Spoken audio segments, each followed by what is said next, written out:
May the words of my mouth and the meditations of all our hearts be pleasing in your sight, O Lord, our rock and our Redeemer. Amen. Please be seated.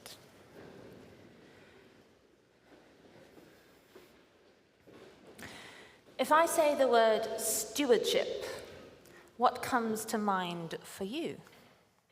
Perhaps, if you're being very honest, there's a bit of a sinking feeling. Oh no, it's that time of year again, a stewardship sermon.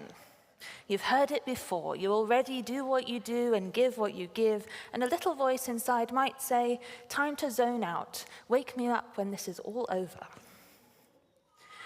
But Jesus had a lot to say about stewardship, one way or another, including today's gospel. So, here we go. Hold on to your seats for another exciting sermon on stewardship. But what is it, anyway? What is stewardship? It's not a word we use much in our everyday lives, so your thoughts have probably already gone to churchy things. Perhaps the annual giving campaign, or pledge drives. Maybe one of Jesus' other parables. Or perhaps your brain, like mine, goes off in a slightly different direction. If you ask me to think about stewardship, I might well start talking about Denethor in The Lord of the Rings, the steward of Gondor, caretaker of the realm in the absence of the king. So what is it to you?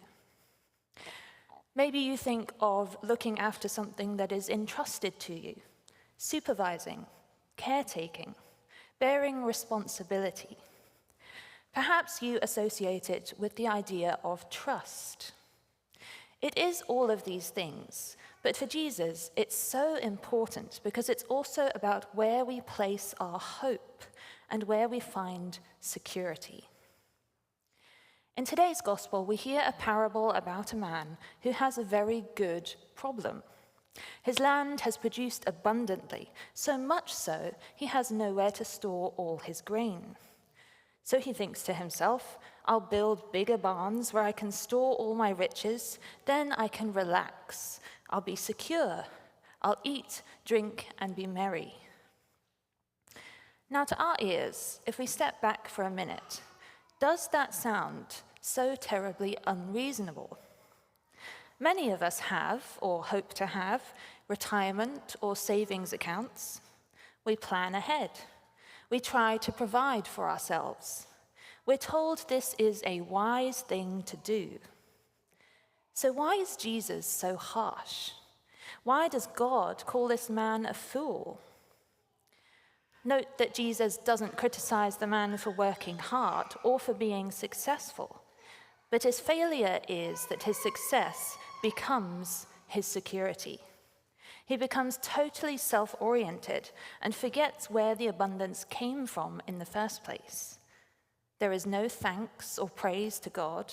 There's no thought of sharing or giving. He forgets his neighbor. He forgets God. So, in Jesus' parable, God calls this man a fool because he's lost sight of the bigger picture. He's narrowed in on self-reliance and self-sufficiency that leaves no room for acknowledging the fact that all good things are a short-term gift. Now again, that's not to say that productivity is bad. In fact, Jesus also tells parables like the one about the talents, where those who manage their resources well and create more are praised and held up as good examples. But it's always about our attitude. That's what it comes back to again and again. How are we walking through the world? What impact are we having? What is the ripple effect of you and your way of being, your way of utilizing all that you have at your disposal? Driving home the other day, I was behind a car that looked pretty expensive. I don't know cars at all, but I can kind of tell when one looks fancy. And this one had a personalized plate that read, "Earned this." For a minute, I wondered what kind of psychological mindset you'd need to have to put that plate on your car. Seemed just a little bit defensive. But then I thought, well, good for you. You earned your nice car, and you're clearly very proud of it. But is that what life is about? What does that kind of stewardship say about priorities and what you value? Denethor, the steward of the kingdom of Gondor, was similar in some ways to the man in the parable. He forgot that he was holding something in trust, that his responsibility was, at the end of the day, to let go of what he had for the good of others. He anchored his security in his sense of control, his sense of self-reliance. And so when the king did return, Denethor did not cope very well. He held on too tightly and wasn't able to let go when he needed to. I wonder if any of that feels familiar to you. Probably not in terms of looking after a whole kingdom, but perhaps that sense of worry, of wanting to hold tightly to everything that you have. It's a very natural response to fear losing the things that make us feel safe in this world. But it's so important that we're able to hold lightly instead of with a white-knuckle grip. Because our security is ultimately in our faith, in our being a child of God.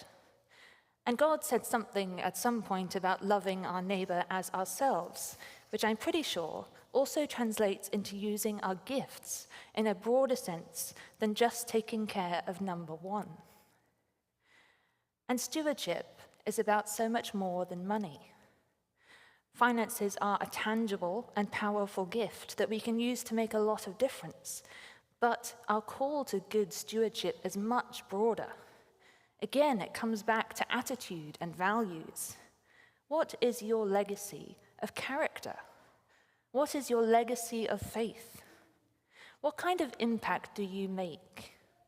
Is your license plate, earned this? Or is there humility and grace overflowing into generosity? Everything we have, our wealth, our leadership, our lives, is a gift. Entrusted to us, yes, but not owned by us. Ultimately, it's meant to be given back. You may already be a good steward, but it's always worth revisiting with ourselves, revisiting our souls, and asking, how am I curating my time, my energy, my finances, my values and priorities at this point in my life? What really matters to me? And is it something that really matters to God? Checking in with ourselves is a good thing to do, and stewardship is a wonderful lens to do that with. When we understand ourselves as good stewards, it can change everything. It invites us to live with gratitude. It prompts us to give with joy. It grounds us in something far more secure than any new barn or investment plan. To be a Christian is great freedom in this way. It allows us to let go, to live faithfully, generously, and with trust. When Jesus speaks of being rich towards God, he's inviting us into this life that holds things lightly. So in thinking about stewardship, we are invited to orient our lives around, not around scarcity or self-reliance, but around the great abundance of what God has given us. So whatever it looks like for us, our stewardship is part of God's work in the world, a work of being Christ to one another. If you've fallen asleep, now is the time to wake up. This is the question Jesus invites us to ponder. What parable would you feature in? Do you rely on God with joy and generosity? What kind of steward are you? Amen.